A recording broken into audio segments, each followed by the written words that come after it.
Welcome back, everybody. We have been talking about the most average Pokemon for every type, for every generation. We have made it all the way to the poison type today, and I want to do a little bit of an experiment because I noticed a thing or two about when I made you guys all comment something, how many more views the video actually got. So we're gonna do some YouTube algorithm testing today, and I want everyone to comment on this video. Do it right now. Comment testing. Do it. You can comment test, you can comment testing, you can comment, I don't know, testicles. I really don't care. At the end of the day, just comment something along those lines. I'll give you a minute. Go ahead, right now. I'm waiting. Go ahead. I'm still waiting. All right. Let's talk about the most average Pokemon. We're doing poison typing today is the plan. And for Gen 1 here, looks like I might have to scroll this list over a little bit so you guys can see everything. There we go. What we have here, if I really think about a Pokemon that's kind of middle of the road, you're not happy you have it, you're not mad you have it either, you're kind of just, okay, this is not too bad, as an Arbok. When I think about Arbok, what I think about is, first of all, the show. Our Arbok is as popular as it is thanks to the Pokemon show and not because of its actual popularity in the game. Is this a Pokemon that can do good things for you, though? Yes. It does get a lot of really good poison moves, including Poison Tail. Gen 1 Wrap and Bind were broken, and guess what? This one has one of the two. Coil is a good move. It gets Glare, which is a really good paralyzing move. This is a Pokemon that you're like, okay, whatever. I'm glad I have it, and let's move on to the next one at the end of the day. Like, that's all that you really think about when you have this Pokemon on your team. Okay. This is actually really sad. I don't really have an answer for this because of how bad these are. I'm going to give it to Ariados. No, I'm not. I mean, I think Quillfish is probably better than Ariados just because of the dual typing. Water Psychic is fine. It can become an Overquill, but only in its Hisuian form, I believe. So, unfortunately, this is just the bad Quillfish that's just kind of there. It does get minimized. So, when you think about strategically what you can do, at least he gets minimized. He gets a lot of good water and poison moves, so it's there. He also gets spikes. So you can do some cool stuff with him. You can cheese with him properly. That's really all I have to say, though. Is it bad? Yes, I'm just gonna straight up tell you this is a bad Pokemon, but it's not. But there's look at this list. Like this is the most average of the list. It just is what it is. All right. Okay. So for Gen 3, this is definitely Roselia. Roselia being grass poison is such an overused type. If there's anything that I appreciate about modern day Pokemon, it's the fact that they stopped with this overused grass poison type.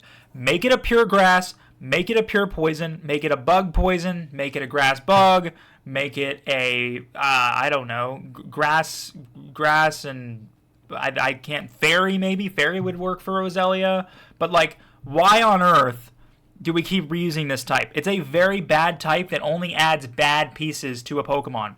It's as simple as that. And that's what it's always been, unfortunately.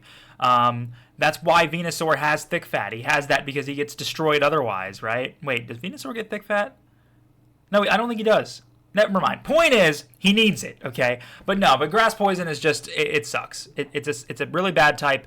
But is Roselia better in the sense that it still gets a good moveset? Also, yes. Will it still eventually evolve into a Roserade? Also, yes. So, we have to give it credit for that. Gen 4.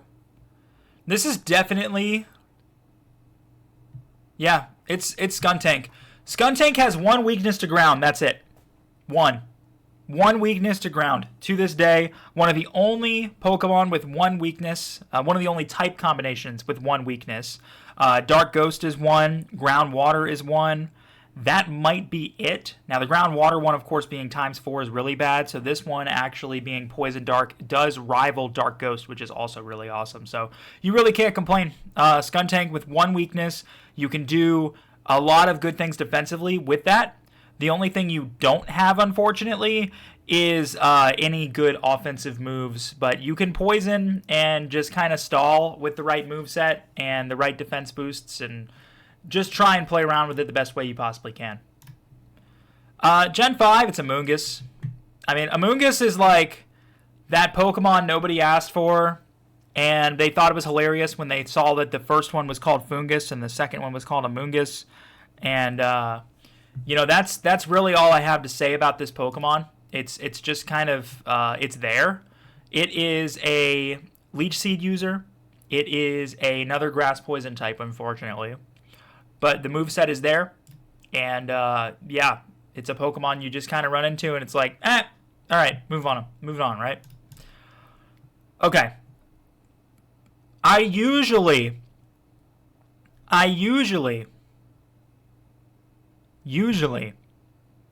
put Megas at the end of this, but I've picked Skrelp into Dragalge for Gen 6 how many times now? Because it's the only Gen 6 poison type.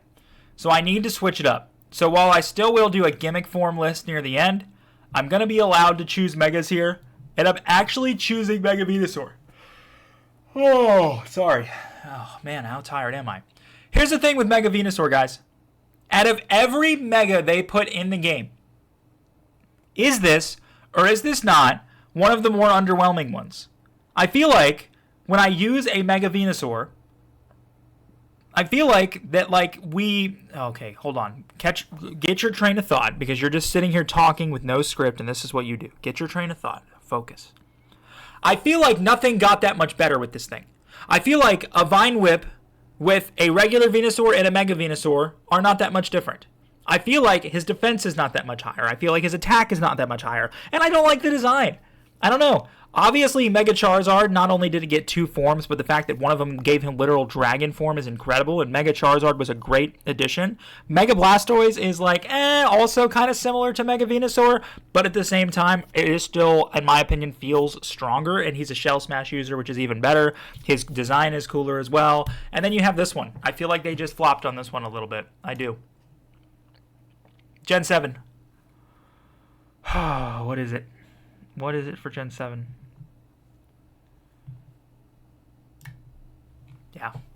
Yeah, I mean, this is another Pokemon. I thought it was really cool to give Muck a Dark typing. Poison Dark, I thought it was super cool. I actually liked the design. Seeing this design animated is so cool. I'm sure I've mentioned this before, but I love the way they animated this design, because they gave us a picture of it, right, to start, and then they animated the design, and all of the colors basically just like cycle back and forth on his body, which is super cool. So I really liked that addition. Why Dark typing is what they chose when they went with this design, I don't know. Maybe Ghost could have worked. You know, maybe they could have just kept him Poison and made him like... well, they couldn't have kept him Poison because it had to be in a Alolan form, but he's obviously like an extra toxic version of already being of Poison already, right? So I'm not sure where they were going to go with it, I guess, but hey, can't really complain. I actually thought it was a really solid addition to give it that Dark typing, and it's definitely much better than a lot of people would think, just because they look at this and they're not interested in using it just because it's a Gen 1 Pokemon and its design is not all that cool, but I think it was actually a really good addition. Okay, Gen 8. Another example of not really having a lot of options. So, I'm just going to say it's Galarian Slowbro. Is this Slowbro? Yeah, that's Slowking. Slowbro. Galarian Slowbro is basically that Pokemon that you're just like, all right, whatever. Like, the typing is good. He's just still ridiculously slow, unfortunately, and that's always going to hurt him. And for Gen 9.